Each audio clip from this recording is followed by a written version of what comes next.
Managing money doesn't have to feel overwhelming or disconnected from your faith. The FaithFi app helps you budget with purpose, combining easy-to-use tools like digital envelopes with biblical wisdom and a Christ-centered community. Whether you're new to stewardship or looking to grow in generosity, the FaithFi app equips you to honor God in every financial decision. Join over 70,000 others and start today by downloading the app from your app store or by visiting faithfi.com and clicking app.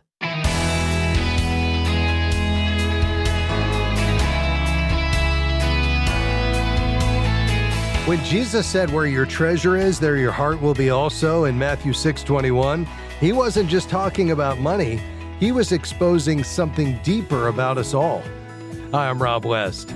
Our financial decisions, priorities, and fears don't merely reflect our budgets, they expose the condition of our hearts. Today we'll discuss how our money issues are really heart issues. And then it's on to your calls at 800-525-7000. That's 800-525-7000. This is Faith and Finance, biblical wisdom for your financial decisions.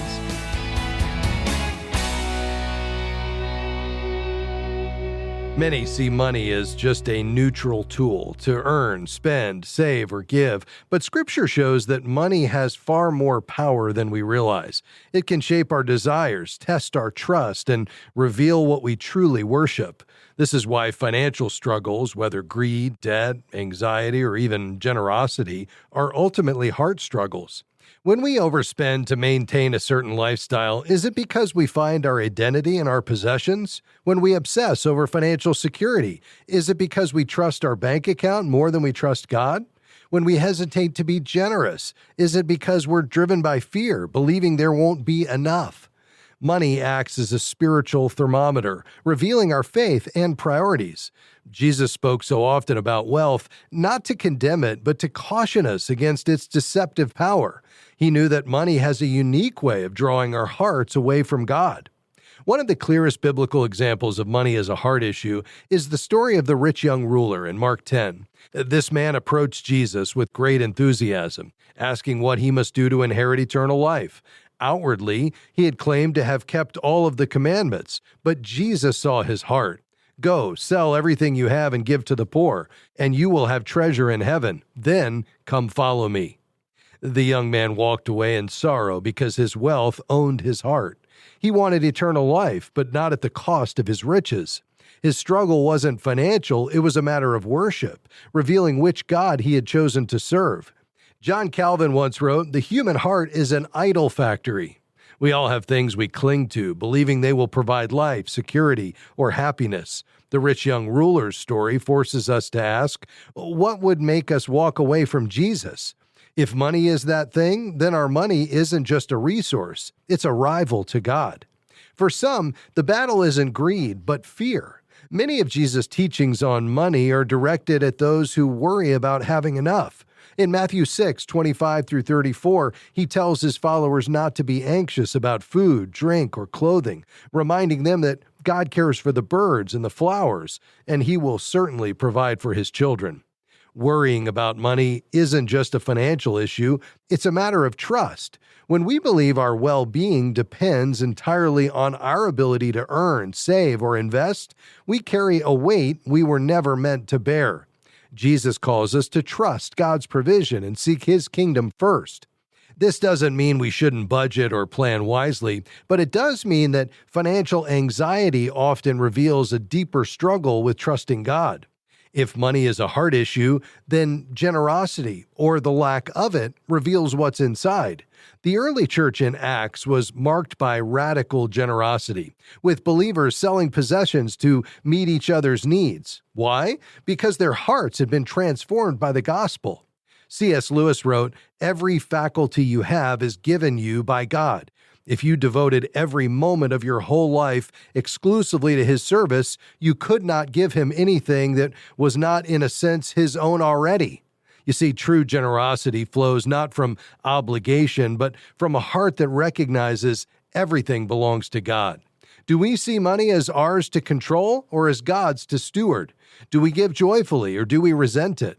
Our attitudes toward generosity reflect what we truly believe about God's provision. Since money issues are heart issues, the solution isn't just financial literacy, as important as that is, it's heart transformation. If we want our hearts to align with God's when it comes to money, here are a few truths to remember. Recognize that money is a test of trust. Do we truly believe God will provide? Practice gratitude. Discontentment fuels financial anxiety, while gratitude shifts our focus to what God has already provided. Give generously. The act of giving loosens money's grip on our hearts and reorients our trust toward God. And seek first the kingdom. When we prioritize God's purposes over financial gain, we experience the peace money can never provide. In the end, how we handle money reveals what we treasure most. All right, your calls are next. 800-525-7000. We'll be right back.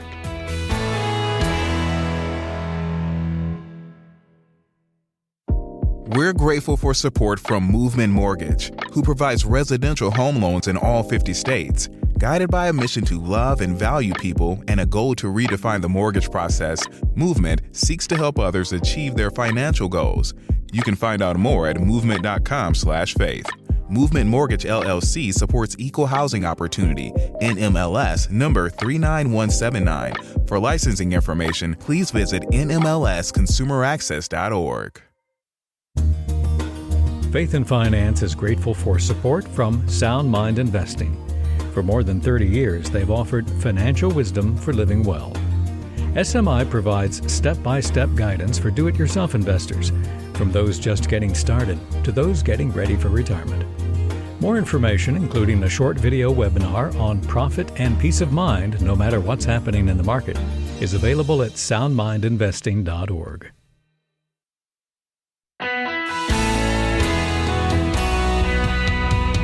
Great to have you with us today on Faith and Finance. I'm Rob West. Looking forward to taking your calls and questions today.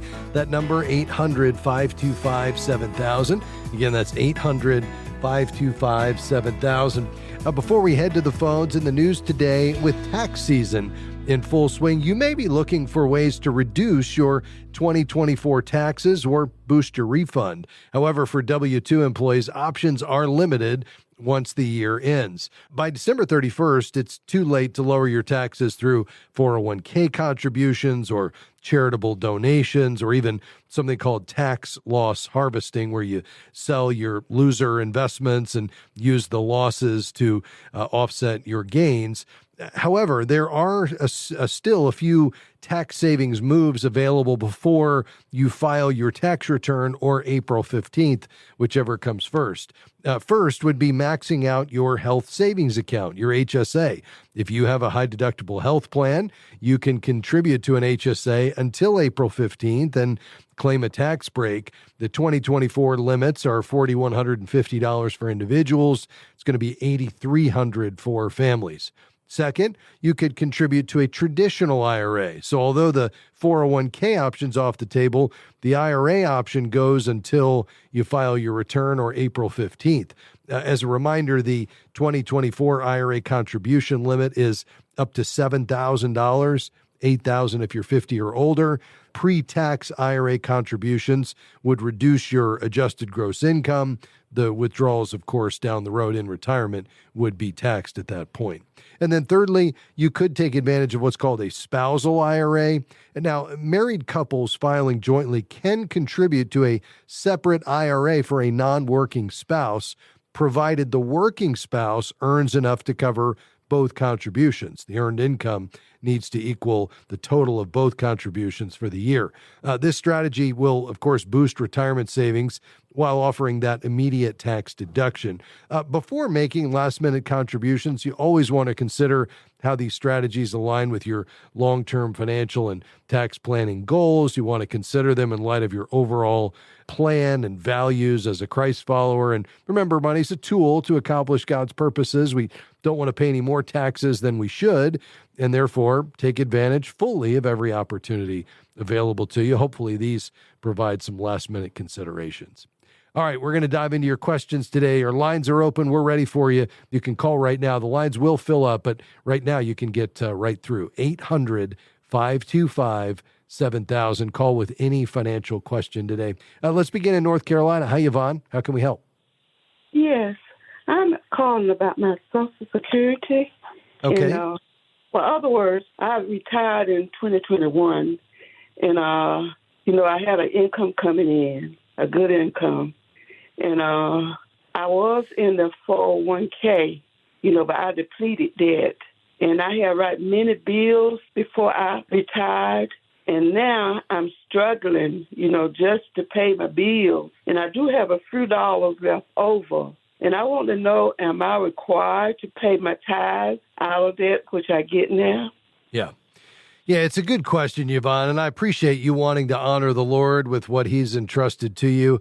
I wouldn't use the word required. I mean, I appreciate what you're saying, but here's my point in saying that is, I want this to be, just an expression of your gratitude to the Lord, any giving that you do. God is not an accountant. He doesn't need our money. He wants our hearts. I will say, though, that I want to affirm the idea that you're prioritizing giving, including starting with the tithe, where we give on our increase. Now, if you have been, as we just kind of evaluate the principle of the tithe in relation to Social Security, somewhere between 50 and 75% of your Social Security income, you could easily consider a return of what you've already paid in to Social Security. So I would say somewhere between 25 and 50% of what you're getting would be considered the increase. Because remember, you and your employer have been paying into Social Security during your working years. And, if you were tithing on the gross income, you've already tithed on that money that went into Social Security over all those working years. And now you can apply a basic percentage that looks at, okay, if you live, from whatever your age is today, let's say full retirement age, until your life expectancy for a woman in the United States, and we look at the total payout of Social Security that you'll receive for the rest of your life based on the averages, we know that, somewhere around 50 to 75% of every check is them just giving back to you what you've already paid in. And then the other 25 to 50% is considered the increase. So I think if you truly wanted to give on the increase, I would say, you could take every check and somewhere between 25 or 50%, it's between you and the Lord, of that check, you could consider that which you want to tithe on, and then you'd give a tenth. But listen, at the end of the day, I would say, if it were me, I would want to be consistent in my giving. We want to continue to demonstrate our trust in the Lord through our giving. We want to check our hearts and make sure we're giving for the right reasons. But at the end of the day, that's between you and the Lord. And I don't think it's a requirement, like it was under the Old Testament law. Jesus fulfilled the law with his death on the cross. And so now it's an offering that is, I think, proportionate and out of a recognition that God owns everything, but it should be an overflow of our gratitude for what God's done on our behalf, most notably and first on the cross. Does that make sense, though, Yvonne? Okay, I'm getting you there. Okay, that makes sense.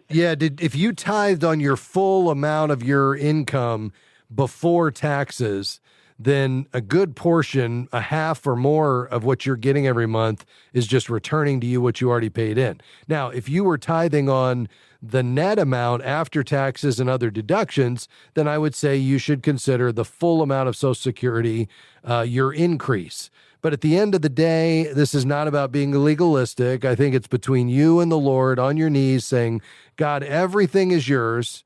It all belongs to you. I'm your steward, and I want to give as you lead me, and you make that decision. We appreciate your call. Let's go to Texas. Hi, Cindy. How can we help? Yes, our little church has outgrown our current building, and it's actually an old building that's kind of fallen down around our ears.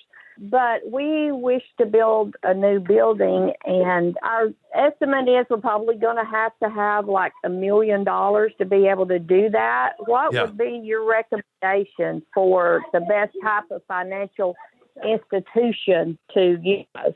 Yeah, it's a great question. I would probably start with our friends at Christian Community Credit Union.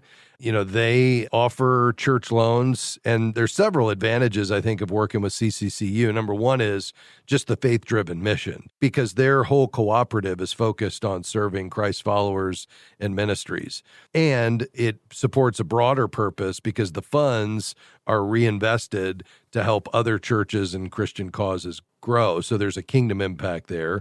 They have a ministry expertise. So they've got nearly 70 years of serving churches, and they understand the unique needs of ministries, whether you're building or remodeling or whatever it is. I think you'll find they're competitive and affordable as well, and just great customer service. So I would say that would be my first place. The website is joinchristiancommunity.com. You could set up a phone call, and I would probably start there. How does that sound, though? Yes, thank you so much. All right, excellent. Listen, all the best to you, Cindy. I know this can be a big project, but I'm confident if you all have a clear vision and communication to the church, and you kind of take them on the journey with you as to how you connect this to real ministry, they'll go along with you. We'll be right back.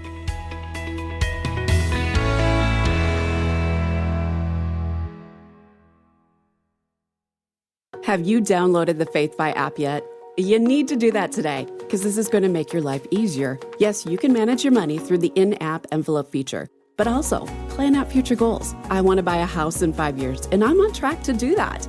Here's also what I like. You can connect with people around the country. It's like social media, but better. Ask a question, get an answer, and share what you're learning about money and investing. So why don't you grab your phone right now and download the FaithFi app?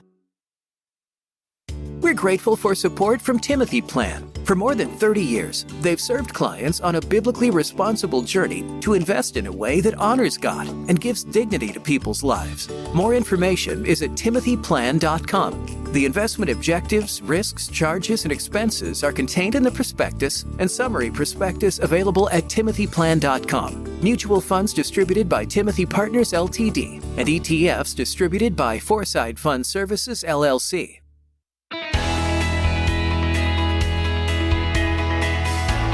I'm so glad you've joined us today on Faith and Finance. I'm Rob West. This is where we apply God's wisdom to your financial decisions and choices.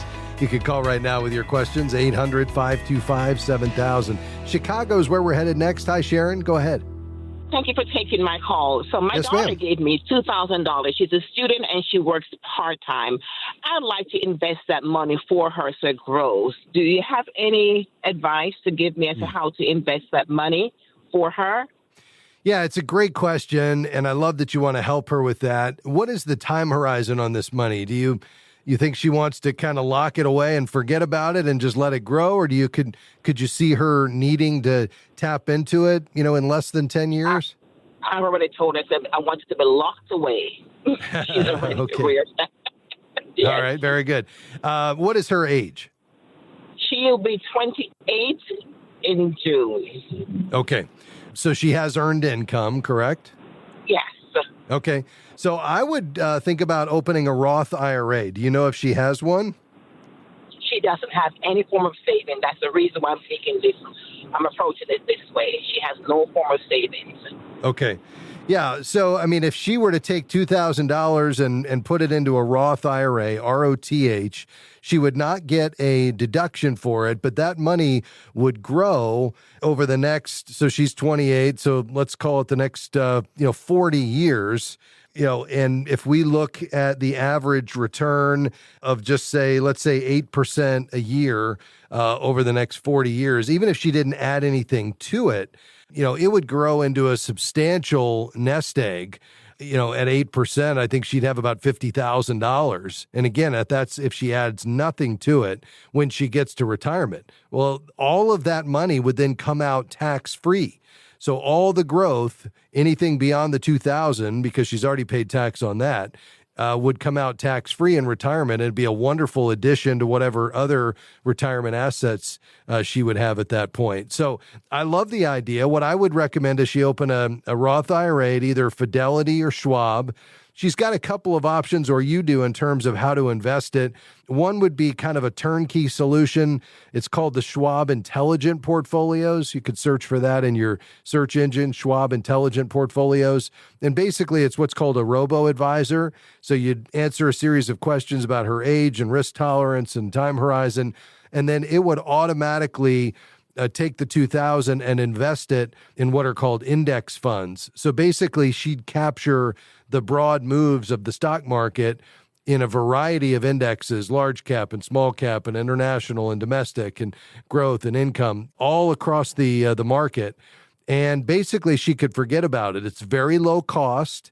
And if she wanted to add something to it over time, that would be even better, because, instead of having 50,000 when she gets to retirement, she may have 1 or 2 or 300,000 just by making small systematic investments. But it really takes a lot of the guesswork out of it. How does that sound? That sounds very, very good. Yes, I will definitely look into this for her. But I do have another question. Do you have time for another question? Yes, ma'am. Go ahead. So Quicken, I think it's Quicken Will, I think it is. It's an app where you can download and create a will and or a trust or power of attorney. Have you heard of this? Yes, it's called Quicken Will Maker. That's it, yes. Mm-hmm. Yeah. Yeah, there's a number of online tools. There's the Quicken Will Maker. Another one that's done a lot of marketing lately, and they get pretty good reviews, is called trustandwill.com. That's another one. And, it's these basically online, low cost or even free solutions that allow you to put a simple will or a power of attorney or even a trust in kind of a DIY format. Is that my preferred option? No. I would rather, for something that important, you go to an estate planning attorney, make sure you're doing something that, is consistent with the laws of your state. Somebody can help you, think through the decisions you need to make.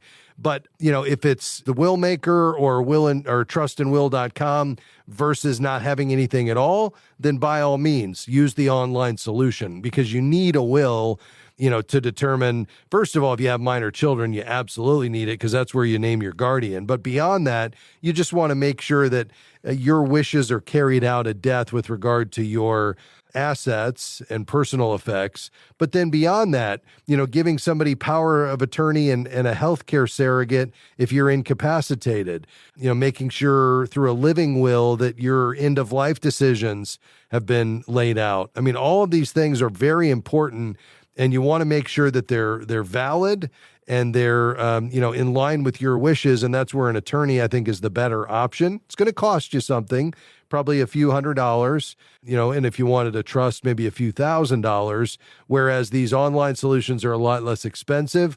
I just think for a decision that important, I'd rather professional advice. All right. Thank you so much. I appreciate your advice. All right. You're welcome. Thanks for calling, Sharon. Let's see. Benel is in Illinois. Go ahead. Oh, thank you. And my question is, how would I vet, or how would I verify an opportunity to make a $10,000 investment and get 250% back on it? Well, after you run away from that as quickly as you can, and then you stop and look back, tell me a little bit more. My philosophy is, if it sounds too good to be true, it probably almost certainly is, and this would fit into that category. But what else do you know, Benel? Well, we know the person individually, but we have paperwork and attorneys that would verify the information. So how can I have somebody look a little deeper into it? Yeah. How is it being explained to you? What type of investment is it? It's an investment in real estate where the gentleman has a company and a team of lawyers and accountants and other professional people that invest with him. And he's been doing it for about 20 years. We've been acquainted with him for about 3 years, but we need to talk to somebody, I guess, in a deeper way, not just over a conversation as a general question. Yeah. Well, you certainly do, and I would encourage you to get some wise counsel. You could reach out to a certified Kingdom advisor there in Illinois to take a look at it. It's probably what's called a private placement, which is only for qualified investors, so you have to meet an income or a net worth requirement. The problem with these deals is you tend to be very highly concentrated, so you don't have a lot of diversification. Everything's at the risk of one deal. They're very illiquid, meaning that you can't get your money back until there's a liquidity event, and that may be years down the road. But the bigger red flag is the way that it was communicated to you is, if the word guarantee wasn't used, it sounds like it was pretty close to it, that you're going to get 250% on your money. That just doesn't exist. And except in a very high risk environment where the reward is massive, but the risk has to be massive with it. And if that's not present, if it's low risk and ultra high reward, something is wrong. So I would go very slow and get some wise counsel. Big thanks to my team today, Jim, Devin, and Sandy. We'll see you next time. Bye-bye. Faith and Finance is provided by FaithFi and listeners like you.